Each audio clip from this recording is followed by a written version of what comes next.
Bonsoir à tous, bienvenue pour ce premier quatrième tiers en live sur notre page Instagram. Merci d'être aussi nombreuses et aussi nombreux d'avoir rejoint la page ces derniers temps. On a dépassé les 1000 personnes d'un coup et donc on peut être en live ce soir. Vous le voyez, défaite de Genève Servette 1-0. Nico, comment est-ce qu'on peut résumer ce match? Alors, je vais préciser évidemment que vous pouvez poser des questions, on a le chat sous les yeux et on a un petit décalage d'une vingtaine de secondes, donc ne vous soyez pas surpris si on ne répond pas tout de suite à vos questions, mais voilà, vous pouvez totalement le faire, c'est aussi le but de ce live, vous êtes déjà beaucoup pour ce premier live. Et voilà, Nico, on reprend la question, comment est-ce qu'on peut résumer un peu cette partie match d'Halloween ce soir au Vernet?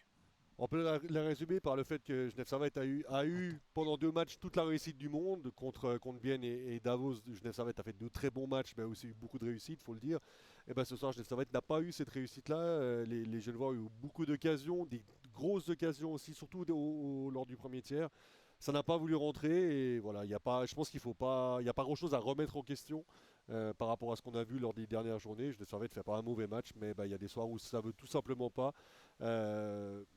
Voilà, je sais pas ce que toi t'en penses, mais moi j'ai vraiment l'impression qu'il n'y avait pas grand chose de plus à faire si ce n'est marquer des buts. Ouais, non, effectivement. Et Genève Servette, c'est créer les occasions. C'est pas le 0 comme le 11-0, le 8-0. On va tout de suite balayer ça. Genève Servette, c'est créer des occasions. Il y a eu beaucoup de ratés. Visi, notamment, qui a passé une mauvaise soirée, hein, qui a raté des grosses occasions. Il y a Granlund qui a eu une fois plus qu'à, avec des gros guillemets, pousser le puck au fond.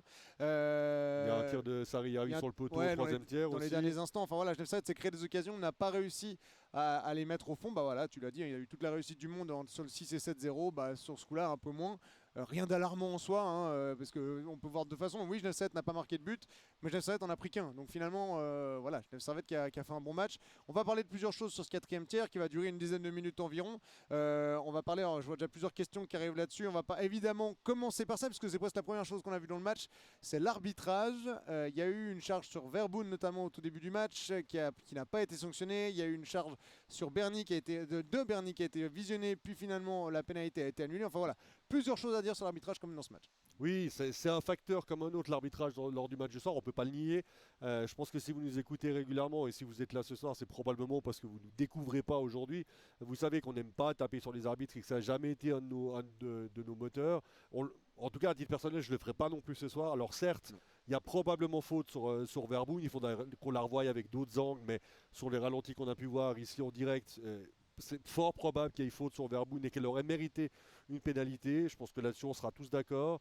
On sera aussi, je pense, tous d'accord sur le fait que la faute de Carrère qui provoque la pénalité et le but droit derrière est une faute. Parce que le seul but de Zoug a été marqué en powerplay. En powerplay. Et c'est pas parce que Genève Servette a été victime d'une erreur que les Genevois peuvent tous se permettre derrière. Ouais. La faute de Carrère, elle est sifflée de manière tout à fait normale.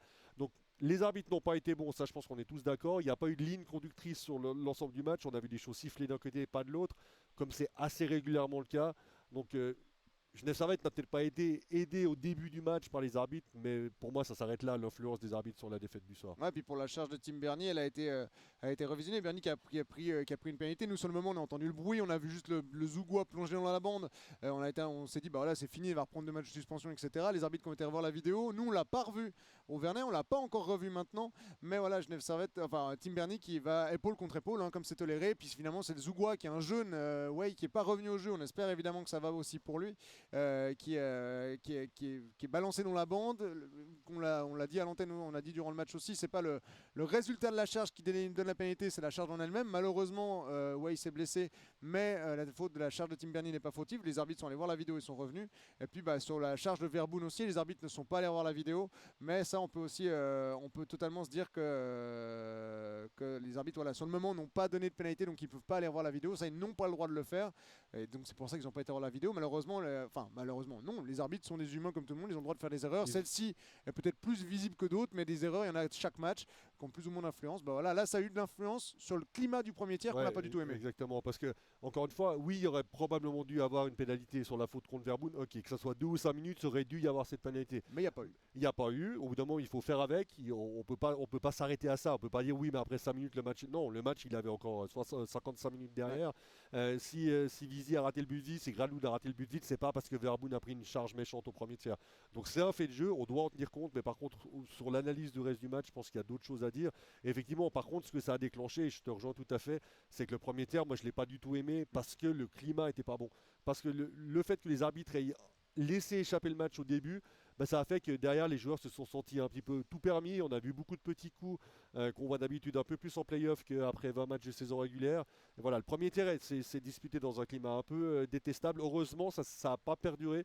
Et les 2 tiers suivants ont été joués. On a un peu plus parlé hockey et un peu moins bagarre ou petite explication. Ouais, effectivement. Et du coup, Genève Servette qui a aussi vite dû composer avec un centre de 4ème ligne en moins. On va quand même reprendre un peu les choses depuis le début. Genève Servette a débuté le match avec Dave Souter en 12e attaquant, donc qui était sur la 4ème ligne d'attaque, puisque il y a beaucoup de blessés. Pouliot qui sera de retour après la pause de l'équipe nationale. Il y a Taylor Beck qui lui surnuméraire parce qu'il y a déjà 6 étrangers en tenue. Enfin voilà, il fallait compléter. C'est Dave Souter qui a pris ce poste. Il a plutôt bien joué, mais bon, commencer avec Dave Souter en attaque, c'est-à-dire qu'il manque déjà du monde. On enlève encore le centre de 4ème ligne Verboon. Ça a été compliqué. Puis par la suite, il y a eu d'autres blessures. Et donc Genève Servette, j'ai vu une remarque là, de Jérôme dans les questions. Compliqué de jouer à 3 lignes offensives. Et ça, c'est vrai, ça a aussi pesé dans la balance, puisque Genève Servette, avec encore la blessure de Marco Miranda au 3e tiers, a dû finir le match à 3 lignes offensives, puisque Verboon n'était plus là, Miranda n'était plus là et Souter était un défenseur.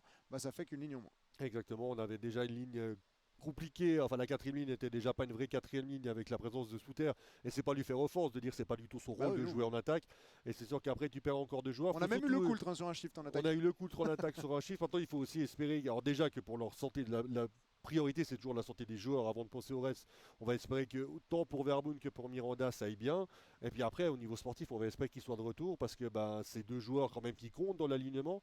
Et si tu dois aller à Lugano samedi avec 3 lignes et puis devoir aller peut-être rechercher Guignard pour aller faire le nombre ou faire jouer un défenseur en attaque. Alors heureusement il n'y a plus qu'un match avant la pause, donc ça peut être on va dire l'avantage. Mais quel match mais quel match, parce que Lugano est en pleine bourre actuellement, ça va être un match compliqué.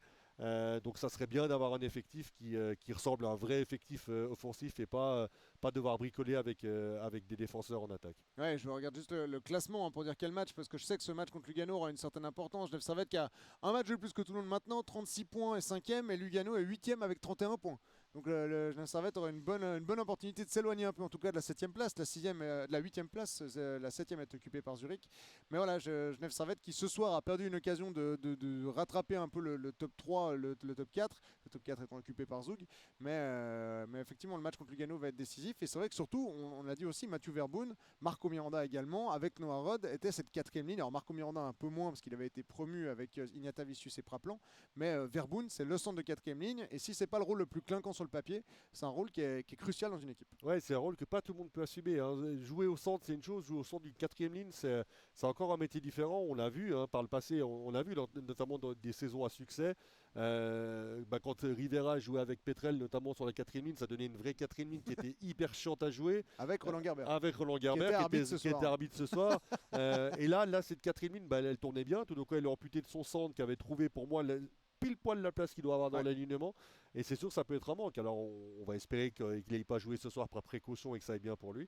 Mais c'est vrai qu'on a beaucoup vanté en début de saison la profondeur de l'effectif offensif du Genève Servette. On avait plus peur pour la défense. Finalement on se retrouve ce soir avec plus de défenseurs que d'attaquants quasiment. Donc c'est assez paradoxal. Et voilà, encore une fois je répète, mais on espère que tout aille bien pour tout le monde et que tout le monde retrouve la santé rapidement. Ouais, on va aussi préciser qu'Eriksson il est toujours pas aligné parce que lui il n'a pas de passeport suisse encore. Et ça c'est en attente maintenant de la Confédération. Tout a été fait du côté du Genève Servette. Mais voilà, finalement, dans les commentaires rapidement, j'ai vu un match nul, pour pas utiliser le terme qui a réellement été utilisé. Oui, en soi, c'est pas le match de la semaine. Hein. Si vous étiez présent samedi contre Bienne et mardi contre Davos, vous avez vu les 2 bons matchs à voir de ces 3 matchs de suite au Vernet. Mais en soi, c'est pas un match alarmant. Oui, Genève n'a pas marqué, mais je ressors pas de ce match détruit comme j'ai pu l'être. Après, c'est un match contre Zug. Je pense à un 7-4 en début de l'année après que Maninen ait chargé un juge de ligne, par exemple. Non, il faut pas, évidemment. Il faut bien se rendre compte que l'enchaînement 6-0, 7-0, c'est quand même l'exception. C'est pas la norme. On savait très bien que ça allait pas durer éternellement. Alors on espérait évidemment que ça se prolonge encore ce soir. Moi, j'espérais un 8-0. Voilà, alors toi tu es trop optimiste. Mais le Genevois moyen espérait forcément que les choses continuent. On aurait tous pris une victoire supplémentaire, bien évidemment. Maintenant, perdre un match, tu as le droit. Alors effectivement, c'était pas le match de l'année, mais aussi parce que Zug n'est pas venu pour jouer au hockey plus que ça. Ils sont venus, en plus ils ont marqué très rapidement, ce qui fait que ça a été parfait dans leur plan de jeu. Ils n'ont pas eu besoin de se livrer plus que ça. On les a très peu vus mettre le nez à la fenêtre. Ils avaient tiré même pas 10 fois alors qu'on avait dépassé la mi-match. Du deuxième tiers, ils ont shooté 2 fois dans le deuxième tiers. Donc ils sont clairement pas venus là pour faire le show, contrairement à ce qu'ils étaient capables de faire à l'époque. Je me rappelle une fois de premier tiers ici où Zouk avait roulé son Genève Servette comme on n'avait jamais vu. Genève Servette n'avait pas touché le puck pendant 20 minutes. Et Genève avait fait un point, en tout cas avait perdu. Et Genève avait fait un point, exactement. En prolongation. Là, c'était pas le même Zouk qui s'est présenté. Et c'est pas non plus toujours évident de jouer contre une équipe qui est en face, c'est pas là pour présenter quelque chose. C'est pas une excuse, mais on est obligé d'en tenir compte. On n'a pas vu un Zouk joueur. Donc il y a une équipe qui joue pas, c'est une équipe qui prend pas de risque, donc ça laisse très peu d'espace derrière. Et le peu d'espace qu'il y a eu, les Genevois n'ont pas su en profiter, ça c'est sûr. Je vois une question de Yvan qui dit que ne serait-ce pas l'occasion de faire jouer Exxon. La situation avec l'infirmerie évolue défavorablement. Elle évolue défavorablement pour les joueurs suisses et Exxon ne l'est pas encore. Là actuellement on a 6 étrangers et à nouveau avec le match de ce soir, difficile de désigner un étranger qui sortirait. Ils ont été étincelants lors du match lors des derniers matchs, même au-delà avant le match contre Bienne. Voilà, Exxon malheureusement il compte encore comme étranger et si Taylor Beck ne joue pas, c'est pas Exxon qui va jouer. J'allais dire c'est compliqué, tu peux pas dire à Exxon tiens tu joues en tant qu'étranger et puis dire à Beck qui ronge son frein sur le banc toi du coup tu joues pas et tu passes derrière un mec qui a encore pas joué de la saison.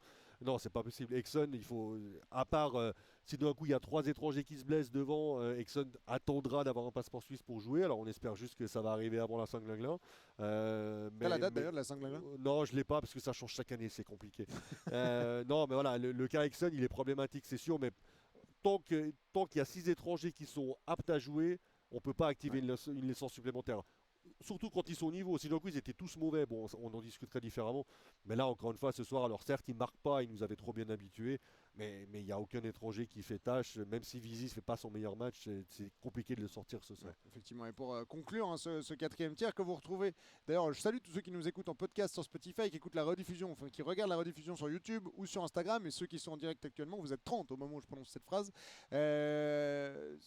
Pour conclure, il y a un match avant la pause face à Lugano, on l'a déjà dit un peu plus ou moins, mais juste pour vraiment conclure là-dessus, c'est un gros match qui arrive face à Lugano, il faut se racheter de la défaite 5-1 ici, mais surtout il va falloir aller marquer des points et puis marquer... On a perdu le drapeau. Ah ouais. Il est tombé. Voilà, vous avez de nouveau le tableau de bord de la patinoire derrière. Voilà. Mais voilà, Genève Servette qui va avoir l'occasion de montrer aussi que face à un jeu physique, Zug a joué plus physique que Bienne et Davos dans le jeu. Davos avait provoqué un peu, mais Bienne et Davos ont joué plus physique. Lugano va sûrement aussi essayer de jouer un mauvais coup à Genève Servette et Genève Servette va devoir répondre. Et on conclura là-dessus. Ouais, je pense qu'on peut effectivement. Tu veux conclure non, avec ton non, avis, alors je vais faire mon Christophe parce que moi j'ai pas encore eu l'occasion de le faire depuis les premiers, depuis qu'on fait le 4e tiers, puis qu'on a gagné beaucoup d'abonnés dans les dernières semaines. Mais effectivement, alors c'est peut-être de la redite parce que je suis pas le premier à le faire, mais ça me tenait aussi à cœur de le dire moi que ça nous fait plaisir de voir le nombre de gens qui nous suivent augmenter au jour le jour. On sait que le concours pour l'élection du plus beau maillot fait son effet, mais on peut aussi, sans se gausser plus que ça. On peut aussi partir du principe que c'est parce qu'on fait des choses bien que vous êtes de plus en plus nombreux à nous suivre. Hein, je me gausse. Tu trouves je me gausse? Ok, alors je me gausse un tout petit peu. Non, mais voilà, ça nous fait plaisir et nous on prend beaucoup de plaisir à le faire et on est très preneurs de vos retours, de vos éventuelles suggestions aussi. Le but c'est de fournir un contenu qui nous plaît, mais surtout qui vous plaît à vous. Donc n'hésitez pas à nous solliciter. Je pense qu'on le répète assez régulièrement, on est très ouvert à ça. Donc vraiment, n'hésitez pas à le faire. Vous savez comment nous contacter sur Instagram et on vous invite, si vous avez des idées, on est preneurs. Ouais, effectivement, n'hésitez pas à nous écrire. On est 3 à gérer le compte Instagram, donc votre message sera vu et il y aura une réponse à ce message. Donc voilà, n'hésitez pas. Merci de votre soutien, effectivement. Merci d'avoir été déjà aussi nombreux ce soir. On lancera le live 5 minutes avant, comme ça, si vous recevez la notification, vous n'avez que 5 minutes à attendre et pas 20, comme ça a été fait ce soir, parce que ça peut être un peu long. On est en phase de rodage. Ouais, on est encore en train de roder certaines choses. On améliorera le scotch aussi pour le drapeau. Voilà. C'est pas le scotch chez moi qui est un peu merdé. J'essaie de te défendre, mais non, il n'y a pas de raison. pour le coup. Bref, si vous êtes sur Spotify, sachez que le drapeau qui est derrière nous est tombé durant le live. C'est vrai qu'il faut penser au fait qu'il y a des gens qui nous écoutent sans nous voir. Voilà, vous savez tout. On se quitte. C'était le dernier 4e tiers avant la pause de l'équipe nationale. On se retrouvera le 13 novembre face à Langnau. Exact. C'est ça, pour le 4e tiers en direct. D'ici là, portez-vous bien. Merci Nico, ce fut un plaisir. Absolument. On serre la main aussi. On serre la main. Et merci d'avoir été nombreux en direct sur Instagram. Et rendez-vous samedi pour le match extérieur, le dernier avant la pause, et puis le 13 novembre pour la suite. Ciao. Aïe. C'est que le aïe est enregistré. Hein. Je sais. Ben voilà.